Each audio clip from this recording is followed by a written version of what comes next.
सबसे पहले तो अमिताभ पांडे जी आपका हमारे कार्यक्रम में बहुत-बहुत स्वागत है। सबका नमस्कार।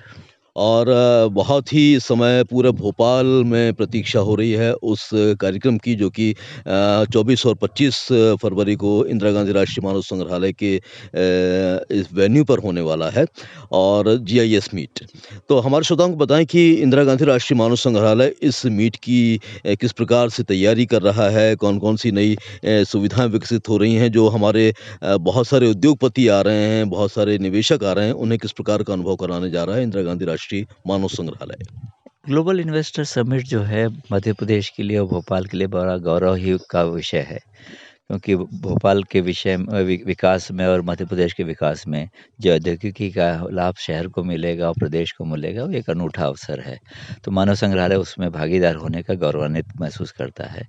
हम एक तो चाहेंगे कि जो हमारी संस्कृति है, जो जिसके लिए संग्रहालय जाना जाता है, जीवन संस्कृति, उसको हम उस अनुरूप लाएँ जिसको कि हमारे जो अतिथिगण हैं, जो औद्योगिक के प्रमुख हैं, देशों के जो अतिथि हैं, वो आकर के जीवन संस्कृति का जो भारत ने एक बड़ा अनूठा प्रयोग किया है, जिसमें संस्कृति की सारी कलाएँ, उनके घर, उनकी कहानी, उनके तकनीक, उनके कुम्हारपारा और हमारे संग्रहालय में भीमबेटका सीरीज़ की 32 गुफ़ाएँ हैं, जिसमें कि उसी समकालीन की गुफ़ाएँ, उसी तरह की चित्रकारी है।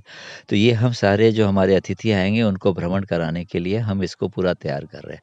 दूसरा, हम कुछ समुदायों को बुलाएँगे क्योंकि जीवन संस्कृति होने के नाते ये संस्कृति समुदाय के बनाई गई है जी। और समुदाय द्वारा बनाई गई है, समुदाय के लिए बनाई गई। तो समुदाय आता है, अपने घर को अभी दुरुस्त करेगा, अपने घर को सजाएगा, वहाँ अपने कुछ पूजा-पाठ करेगा, फिर वहाँ रहेगा जब तक ये हमारा ये जीआईएस मीट चलेगा, उसके बाद फिर वो अपने प्रदेश को चले आते थे।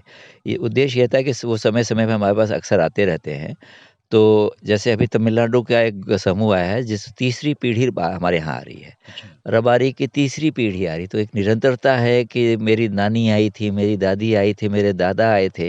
ये सुन कर के उनसे अच्छा लगता है कि उनका संग्रहालय से जो 50 साल से उनका जुड़ाव है, वो एक उद्देश्य को हमारा पूरक करता है कि हमारा उद्देश्य जो समुदाय से जुड़ा हुआ है, समुदाय उसको तारीफ़ करता है। संग्रहालय के अलग-अलग क्षेत्रों को सौंदर्यीकरण किया जा रहा है, जिससे कि लोग आएँ, उसका लाभ उठाएँ। हमारे जितने डिस्प्ले हैं, उन सबको अपडेट कर रहे हैं। हमने अपना नया ब्रोशर बना लिया है, जिसको कि सोशल मीडिया पे हमने डाला हुआ है, उससे हमारे पूरे संग्रहालय की जानकारी लोग ले सकते हैं। और भी हम सारे छोटे जो हमारे और भी संग्रहालय हैं, उनकी भी हम brochures online and hard copy दोनों ही प्रोवाइड करेंगे। हुँ। मतलब इंदिरा गांधी राष्ट्रीय मानव संग्रहालय का स्वरूप पिछले दिनों में और भी लगातार निखरता संवरता रहा है और जीआईएस इस मीट के चलते इसमें और भी आप बेहतर करने का प्रयास कर रहे हैं। हम कोशिश करेंगे जो हमारे प्रधानमंत्री जी का उद्देश्य है कि भारत के जो कल्चरल हेरिटेज को हम बाहर ले जाएँ।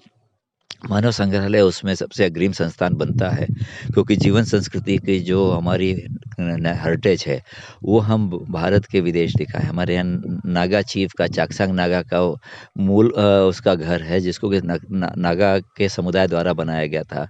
हमारे पास रियांग नागा का है, हमारे पास हिमालय के घर हैं, हमारे पास रबारी समुदाय के हैं। ओनम बोट है, जो स्नेक बोट होता है, ओरिजिनल बोट जो मानव संग्रहालय को दिया गया था, जिसने कई प्रतियोगिता जीती थी।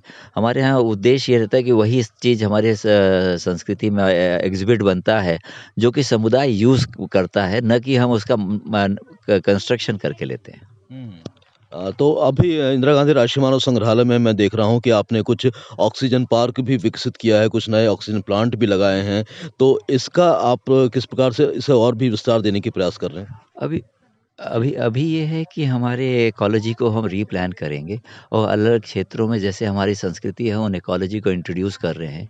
जैसे नॉर्थ ईस्ट का, अरे जो केरल का है, वहाँ हमने वहाँ पे हमने नारियल और हमने वहाँ पे कटहल से जो प्रजातियाँ हैं, उनको हम विकसित कर रहे हैं। जो हमारी हिमालय है, उसमें हिमालय से जुड़ी प्रजातियों को कर रहे हैं। तो उसको हम विकसित करें, तो हर क्षेत्र के जैसे-जैसे उनके वृक्ष हैं, पेड़ हैं, पौधे हैं, उनको हम विकसित कर रहे हैं। ट्यूलिप इस साल हमने अतिथियों के लिए तैयार किया था, तो ट्यूलिप के हमारे बगीचे बड़े सुंदर आए इस साल। अच्छा। हुँ, हुँ, हुँ। अभी भी तो मतलब आप एक ऐसा अनुभव कराने वाले हैं हमारे मेहमानों को जो उनकी स्मृतियों में लंबे समय तक अंकित रहेगा। जी, जी, बिल्कुल उद्देश्य ये है कि जब वो अपने लिए एक फ़ोटोग्राफ सेल्फ़ी ले जाएँ, तो वो उनके लिए यादगार पल बने। पांडे जी, मैं ये भी जानना चाहता हूँ कि दिन भर तो ये मीट चलेगी, लेकिन शाम का जो वक़्त होगा, जो फुर्सत के कुछ लम्हे होंगे, उसमें आपने कुछ ऐसी कुछ एक्टिविटीज़ भी करने का प्लान किया है ताकि हमारे मेहमान उसका भी लुत्फ़ लें? इसके लिए हम कल्चरल डिपार्टमेंट से बात करेंगे, वो लोग भी कई कार्यक्रम प्लान कर रहे हैं।